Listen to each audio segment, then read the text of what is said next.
Let us turn our attention to argumentation, to argue.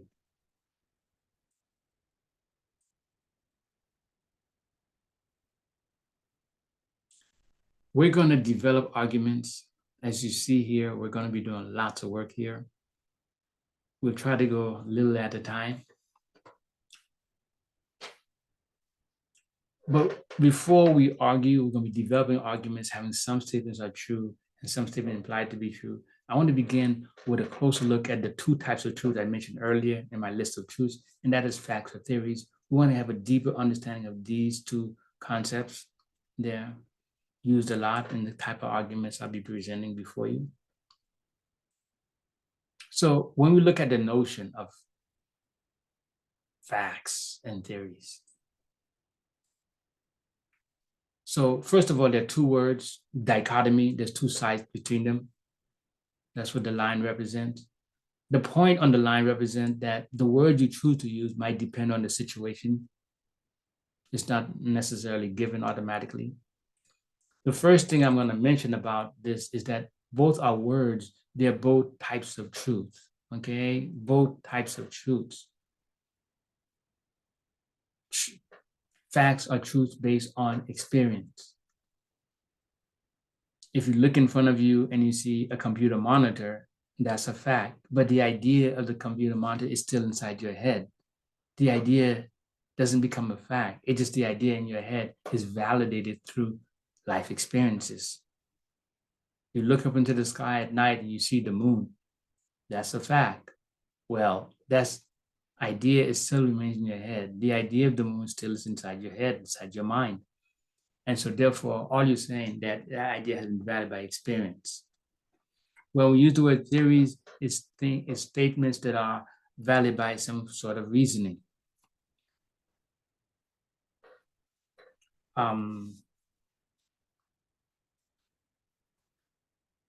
I see a car parked on the street and I say it has an engine. I haven't seen the engine. The engine is a fact if you open the hood.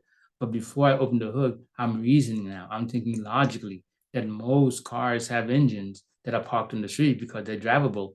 This car is parked in the street. It must have an engine. It should have an engine, right? Then I'm reasoning. I'm doing an analysis.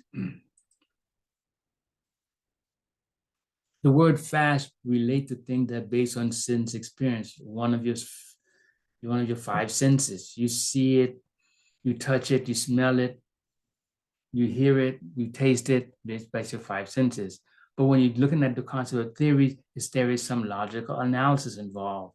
You're drawing that conclusion based on your reasoning.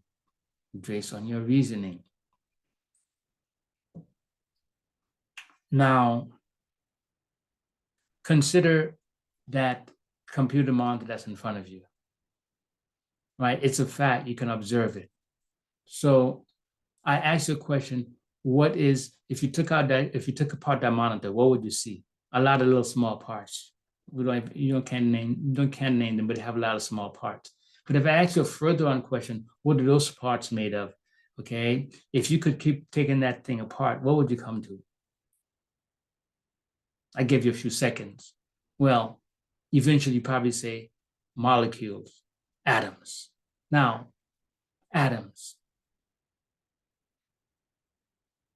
Can you experience atoms with your five senses? I know this is going to be controversial, but can you experience it with your five senses? No, you can't. If you can't do that, then they're not facts. That's what I mean. Things that can be experienced through the senses are not facts. Atoms, quarks, neutrinos, none of that are facts. They're real, they exist. And I want you to understand they exist. Facts are the level of existence we could experience through our five senses. But there are things below the facts, the things that make up the facts, that also exist, and they're really real. Atoms really are real. Protons are real, but we don't call them facts. Okay? We don't call them facts. They're theoretical entities. Based on the theory of atoms, we take them to be true, that they're real. I bring this example up because when we talk about theories a lot, it seems as if we're talking about something that's not necessarily existing. Well, this is an example, a basic example that you can understand, all right? When we talk about atoms, neutrinos, and quarks, and electrons, protons, neutrons, all these little particles down there, they are real. They really exist, but we know them theoretically.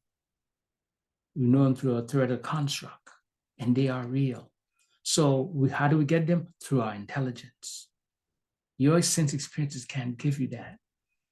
Your sense experience will lead you to the door of saying, okay, there's something more beyond my senses. I can't see with my senses. Let me call these things atoms. This idea actually is a theory that came out of philosophy, right?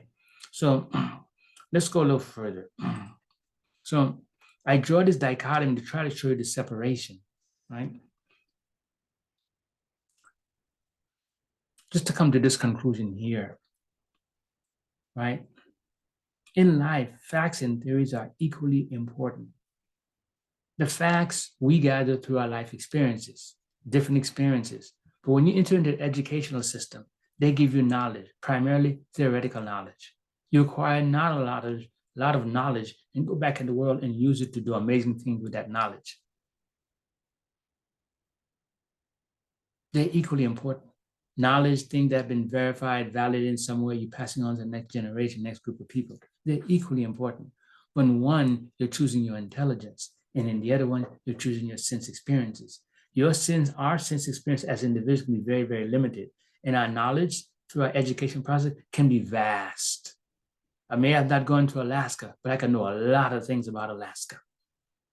I may not have that experience, but I can know a lot of things I can understand theoretically, and because I also have experiences elsewhere in the world, or maybe other places that are also cold. Okay, this is important. So we're going to build arguments with facts and theories. Okay, and you need to understand the different classes of truth. Don't put them in the same category. When you challenge a fact, you're looking for common sense evidence.